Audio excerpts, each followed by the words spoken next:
In the pendulum swing, you can listen to the right, you can listen to the left.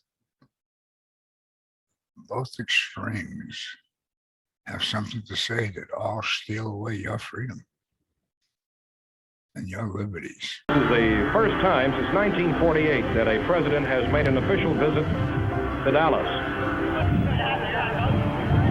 Here comes the big jet in. Here's a cheer going up now as a big jet lands with the United States of America on it. Boy, that's a beautiful ship, a 707, U.S. Air Force One. There it is. The President of the United States seal on the nose.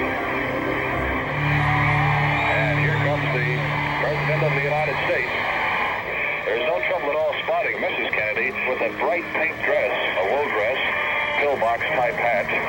Clear blue sky and a warm sun. Beautiful day now, just a beautiful day.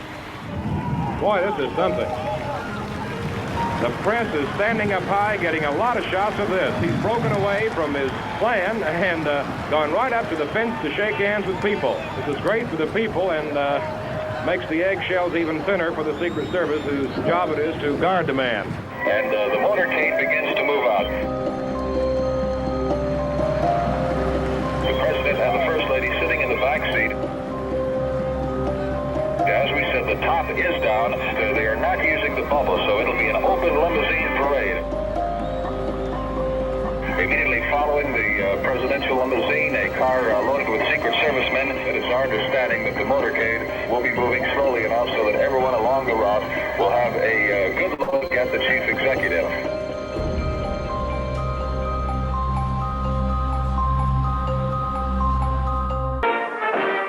Everything seemed normal as the President's Secret Service bodyguards kept their ever-watchful eyes on the crowd.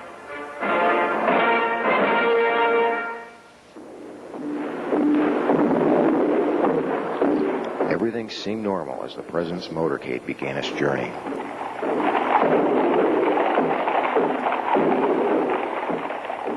Everything seemed normal. That is, up until this instant. What took place is so odd that we're going to examine the scene 4 more times. Watch the left side of your screen. The arrow points to Agent in Charge, Amory Roberts, as he stands in the Secret Service follow-up car and motions with his hand. What he is doing is calling away the President's 2 most important bodyguards, the bodyguards whose job was to protect the President's back by riding on the bumper of the limousine throughout the motorcade.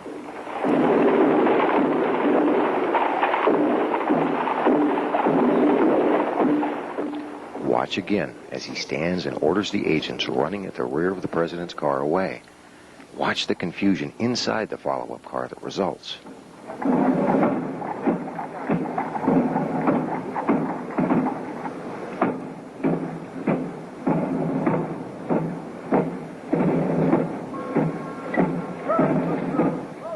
Now watch the right side of your screen. The arrow points to one of 2 agents whose job was to hop aboard the bumper and act as human shields. He's obviously perplexed. Watch as he shrugs his shoulders 3 times in dismay, each shrug more dramatic than the last.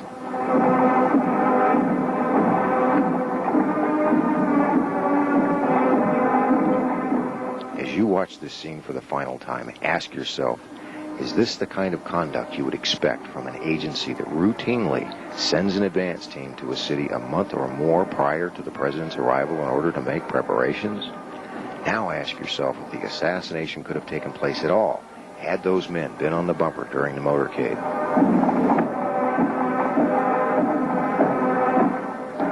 This is the rear of the presidential limousine. The back bumper is specially designed with a platform on both the right and left sides.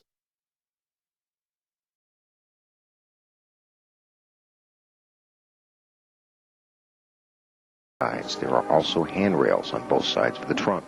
This is where the agent should have been to provide the President even minimal security. As we said, the top is down. They are not using the bubble, so it'll be an open limousine parade.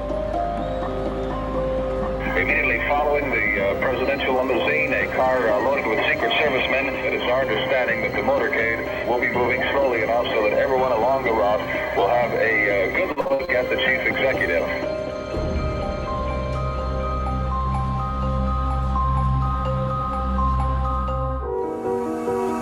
thousands will be on hand for that motorcade now, which will be downtown Dallas. The president and his wife and party are going to be visible all through Dallas. And here comes Jackie waving by, and Mr. Kennedy radiant in that pink outfit. Bob Huffaker is ready to come in from that point. What's happening down there, Robert? The scene is gay down here with red, white, and blue bunting hanging all over Main Street. The Dallas Police Department is working with a fully augmented force to dispel any fear that unfortunate incidents do not occur on this trip.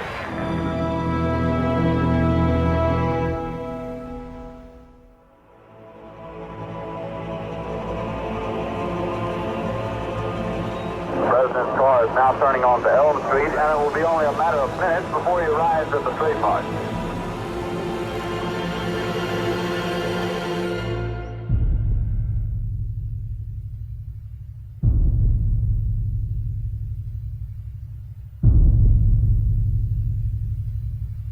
And very often you'll find a zipper hidden in the arm. Good afternoon, ladies and gentlemen. You'll excuse the fact that I'm out of breath, but about 10 or 15 minutes ago, a tragic thing, from all indications at this point, has happened in the city of Dallas. Let me quote to you this. And you'll excuse me if I am out of breath. A bulletin, this is from the United Press, from Dallas. President Kennedy and Governor John Connally have been cut down by assassins' bullets in downtown Dallas. They were riding in an open automobile when the shots were fired. The president, his limp body carried in the arms of his wife, Jacqueline, has rushed to Parkland Hospital. The president's wife, Jackie Kennedy, was not hurt. She walked into the hospital at her husband's stretcher side.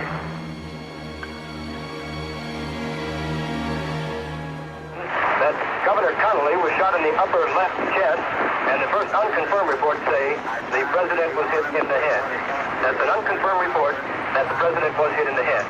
Senator Ralph Yarborough burst into tears just a few moments ago. Senator Yarborough said, "I saw a Secret Service man sitting on the rear of the presidential car and pounding the car with his hands in despair, anguish, and pain. I knew something horrible had happened."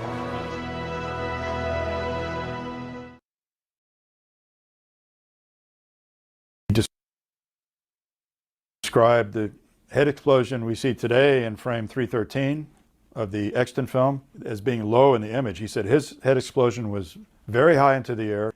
What I saw was more than that. More. This is frame 313, so you saw more pink mist going up, straight up? I remember the scatter was high. Yeah. You know, say 3 or 4 feet from his head. Uh-huh. Up in the air? Yeah. Uh-huh.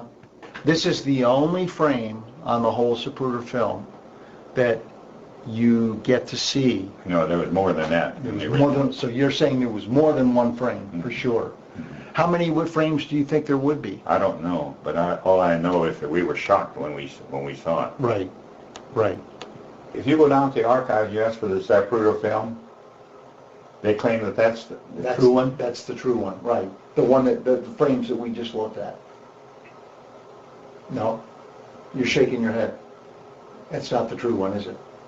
Is that what you mean? I say the one that I saw, man, his head, it was way high off of his head. Yeah. The debris. And I can't imagine that there would only be one frame. Right. What I saw was more than what you had there. Zapruder kept one of his 3-day copies with him over the weekend. He gave 2 to the Secret Service. He gave 1 to Life Saturday, which was flown to Chicago. He kept the 3rd copy. Many people saw that over the weekend. Many people saw exit debris leaving the left rear of the president's head, traveling to the left rear.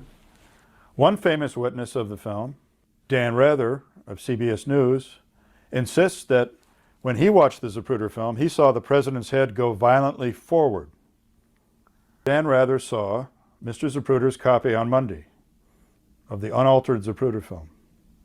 Yes, the film has been altered, and as the FBI Assistant Director Carther DeLoach did when he got the film Sunday, he saw the head go violently forward also, that the film is not only an altered film, but a badly altered film. Clearly, if a new Zapruder film was created by Sunday night, November 24th, there were new copies made. And obviously, the 3 first-day copies had to be swapped out. When Mr. Zapruder took the original film over to the other lab on Friday, November 22nd, and had the 3 copies today that are called first-generation copies, they're not the true first-day copies of the original unaltered film. They're first-generation copies of the reconstructed film.